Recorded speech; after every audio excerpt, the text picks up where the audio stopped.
Go. Joyce, good to spend the time with you yesterday. I'm glad we have the time to follow up. So, I've been thinking about that interaction. That was tough. That was a really interesting experience that you had with the patient. And there was a lot that went on there. I'm wondering what you thought about it, how you did, and what your questions are. I was wondering why I couldn't get her to open up. Everything was, yes, that's what I said. Mm-hmm. So, I don't know, she just wouldn't open up to me. And you wanted her to open up about? Her medication, how her day was going. Yeah, but she talked about, it was a big deal. She said to you, I'm deciding to stop my medicine. So what was going on with you with that? What were you thinking? That's tough. You're not the doctor, and yet she's giving you really important medical information, and this is a big deal. She's got diabetes, and she's all of a sudden deciding not to take her medicine.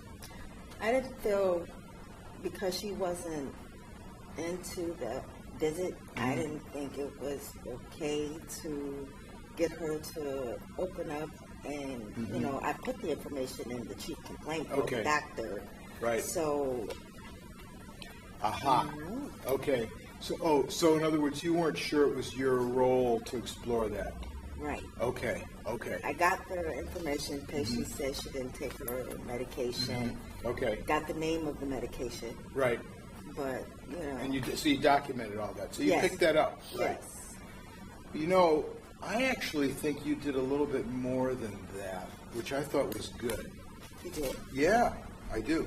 Please tell me more. Well, you were curious. I thought you expressed some curiosity to her about why you wanted to explore why she didn't take the medicine. You were interested in that. I was. It seemed to me you were. Mm-hmm. Yes? Yes. So, maybe we should talk about this at Jordan. You need to talk about this with Dr. Eggers,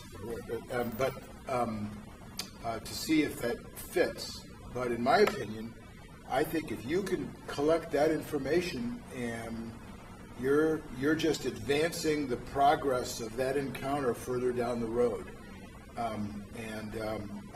You're a nurse. Mm-hmm. This is part of your ballpark. You know about this stuff. And and helping our patients manage their health is a big, big deal. I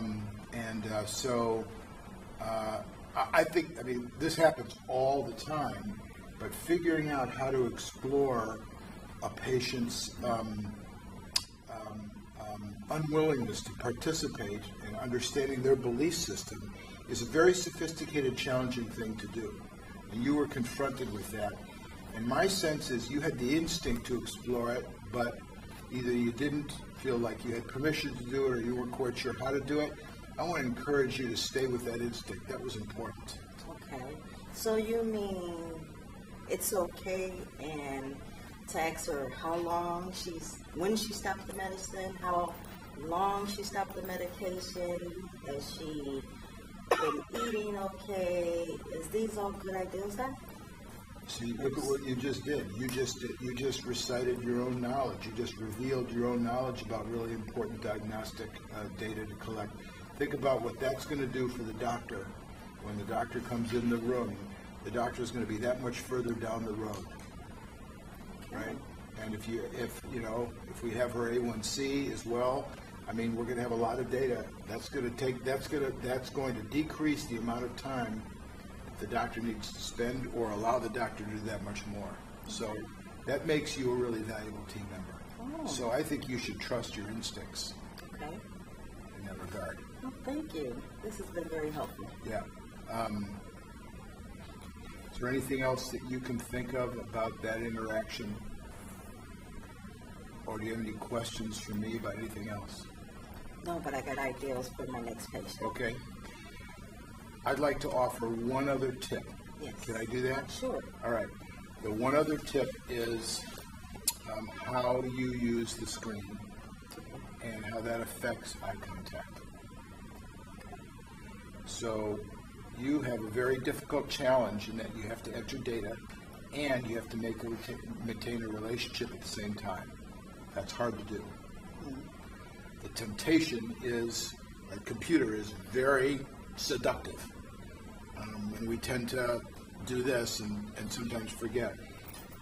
The way that we can get around distracting ourselves from the patient and making the patient feel left outside is by sharing the screen. Because then you create this kind of shared experience.